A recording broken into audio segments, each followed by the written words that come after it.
ஆகஸ்ட்ல சண்டமாருதம். தென்காசியில சரத்குமார் பேட்டி. ஒரு இடைவெளிக்கு பிறகு மீண்டும் ஹீரோவா தான் நடிச்சிட்டு வரும் சண்டமாருதம் படம் ஆகஸ்ட் மாதம் வெளிவாக இருக்கிறதா சரத்குமார் தெரிவிச்சாரு. தென்காசி சட்டமன்ற உறுப்பினரும் நடிகருமான சரத்குமார் நேற்று மாலை குற்றாலம் ஐந்தருவியில நிருபர்களை சந்திச்சாரு. அப்போ அவர் கூறுகையில, ஒரு சின்ன இடைவெளிக்கு அப்புறம் இப்போ சண்டமாருதம் படத்துல மீண்டும் ஹீரோவா நடிச்சிட்டு இருக்கிறதா அறிவிச்சாரு. கதாநாயகன் வில்லன்னு 2 வேடங்களையும் அவர் தான் நடிக்கிறாராம். ஆவணி மோடி, மீனாட்சி ஆகியோர் கதாநாயகிகளா நடிக்கிறாங்க. ராதா ரவி, சமுத்திரக்கனி, கன்னட நடிகர் அருண் சாகர், தம்பி ராமையா கௌரவ வேடத்துல ராதிகா சரத்குமார் ஆகியோரும் நடிக்கிறாங்க.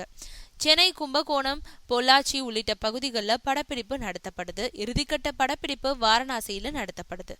ஆகஸ்ட் மாதம் படத்தை வெளியிட திட்டமிட்டிருக்காங்களாம். இன்னும் 15 தினங்கள்ல விடியல் படத்தோட பாடல் வெளியீட்டு விழா நடைபெறுது. இந்த படத்துக்கு அப்புறம் தலப்பாக்கட்டின்ற படத்துல நடிக்க இருக்காரு சரத்குமார். தனுஷை வச்சு ஒரு படம் தயாரிக்கும் திட்டமும் இருக்காம். தலப்பாக்கட்டி ஹோட்டல் விளம்பரத்துல சரத்குமார் நடிச்சிருக்கிறது குறிப்பிடத்தக்கது.